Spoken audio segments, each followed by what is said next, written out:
O livro de Gênesis é o primeiro livro da Bíblia e a sua história se divide em duas partes principais. Os capítulos de 1 a 11 contam a história de Deus e do mundo inteiro. Depois temos os capítulos de 12 a 50 que realça a história entre Deus e apenas um homem, Abraão, e a sua família. Essas duas partes estão conectadas por uma história que começa no capítulo 12.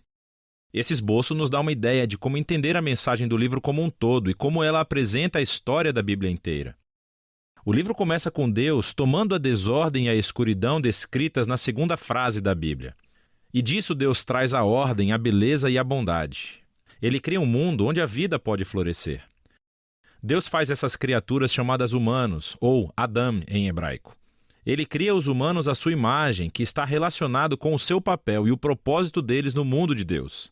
Os humanos são criados para refletirem o caráter de Deus no mundo. Eles são nomeados como representantes de Deus para governar o seu mundo em seu nome, o que, nesse contexto, significa aproveitar todo o seu potencial, cuidar dele e torná-lo num lugar onde ainda mais vida possa florescer. Deus abençoa os humanos. Essa é uma palavra-chave nesse livro. Deus lhes dá um jardim, um lugar onde podem começar a construir esse novo mundo. A parte importante é que os humanos têm uma escolha sobre como vão construir esse mundo, representada pela árvore do conhecimento do bem e do mal. Até agora, Deus forneceu e definiu aquilo que é bom e o que não é.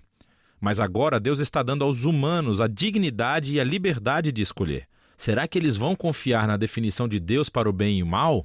Ou vão buscar autonomia e definir bem e mal por conta própria? É um risco muito grande. Rebelar-se contra Deus é abraçar a morte, porque você está se afastando do próprio doador da vida. E isso é representado pela árvore da vida. No capítulo 3, uma figura misteriosa, a serpente, entra na história. A única coisa que sabemos sobre a serpente é que ela é uma criatura que Deus fez. Torna-se claro que é uma criatura em rebelião contra Deus. Ela quer levar os humanos à rebelião e à morte. A serpente conta uma história diferente sobre a árvore e a escolha. Ela diz que buscar conhecimento sobre o bem e o mal não trará a morte, mas sim irá garantir a vida e se tornarão como Deus. Agora, isso é uma ironia trágica porque sabemos que os humanos já são como Deus. Foram feitos para refletir a imagem de Deus. Em vez de confiar em Deus, os humanos buscam a própria autonomia. Eles escolhem o conhecimento do bem e do mal para si e, instantaneamente, toda a história fica fora de controle. A primeira perda acontece nas relações humanas. E, de repente, o homem e a mulher entendem o quão são vulneráveis. Eles não podem nem confiar um no outro. Eles fazem roupas e se escondem um do outro. A segunda perda acontece na intimidade entre Deus e os humanos. Eles correm e se escondem de Deus. Quando Deus os encontra, eles começam um jogo de culpar um ao outro sobre quem iniciou essa rebelião. E nesse momento a história para. Há uma série de poemas curtos nos quais Deus declara, primeiro para a serpente e depois para os humanos, as consequências trágicas dos seus atos. Deus primeiro diz à serpente que, apesar da sua vitória aparente, ela está destinada à derrota e a comer poeira. Deus promete que um dia uma semente, ou seja, um descendente, virá da mulher e dará um golpe letal na cabeça da serpente. O que parece uma ótima notícia, mas essa vitória terá um custo, pois a serpente também dará um golpe letal no calcanhar do descendente, enquanto está sendo esmagada. A promessa desse guerreiro ferido é misteriosa. Mas no fluxo da história até então, você vê isso como um ato de graça de Deus. Os humanos acabaram de se rebelar. E o que Deus faz? Ele promete resgatá-los. Mas isso não elimina as consequências das decisões do ser humano. Deus informa que agora os aspectos da sua vida conjunta, tanto na vida em casa como no trabalho, serão cheios de tristeza e dor por causa da sua rebeldia, o que levará à morte. E a partir daqui, a história só piora. Os capítulos 3 a 11 traçam o efeito crescente da rebelião e das relações humanas fraturadas em todos os níveis. Há uma história sobre dois irmãos, Caim e Abel. Caim tem tanta inveja do seu irmão que quer matá-lo. Deus adverte Caim que não caia na tentação, mas ele faz isso de qualquer maneira. Ele mata o seu irmão no campo. Caim então constrói uma cidade onde reinam a violência e a opressão. Tudo isso culmina na história de Lameque. Ele é o primeiro homem da Bíblia a ter mais de uma esposa. Ele as acumula como sua propriedade. E entoa uma breve canção sobre como ele é ainda mais violento e vingativo do que Caim.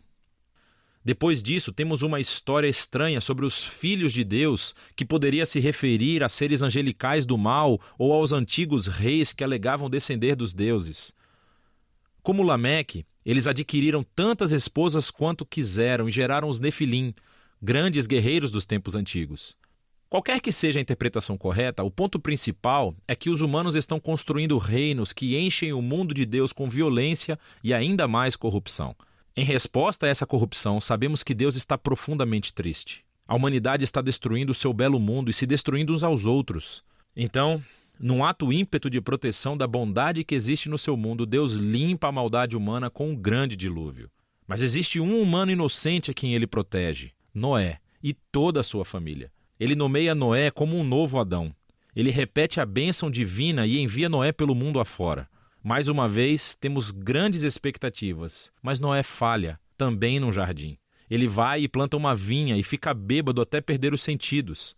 Então, um de seus filhos, Cam, faz algo vergonhoso ao seu pai na tenda. Aqui temos o nosso novo Adão, nu e envergonhado, justamente como o primeiro. E novamente tudo piora. O que leva à fundação da cidade da Babilônia. As pessoas da antiga Mesopotâmia se reúnem em torno de uma nova tecnologia, o tijolo. Elas podem construir cidades e torres mais altas, bem mais rápido do que qualquer outro povo. Eles querem construir um novo tipo de torre que chegue até os deuses para tornar os seus nomes famosos. É uma imagem da rebelião e arrogância humana. É a rebelião do jardim, dessa vez amplificada. Deus humilha o seu orgulho e os dispersa. Essas são histórias diversas, mas você pode ver que todas exploram o mesmo princípio básico. Deus continua dando aos humanos a chance de fazer a coisa certa com o seu mundo, e os humanos continuam a destruí-lo. Essas histórias afirmam que nós vivemos num mundo bom, que tornamos mal, e escolhemos definir o bem e o mal por conta própria. Todos nós contribuímos para esse mundo de relacionamentos rompidos, levado ao conflito e à violência e, finalmente, à morte. Mas há esperança. Deus prometeu que um dia um descendente viria, o guerreiro ferido, que derrotará a raiz do mal. Apesar da maldade humana, Deus está decidido a abençoar e a salvar o seu povo. Então a grande questão é, claro, o que Deus vai fazer? E a próxima história é o elo onde encontramos a resposta. Mas por enquanto, é disso que tratam os capítulos de 1 a 11 do livro de Gênesis.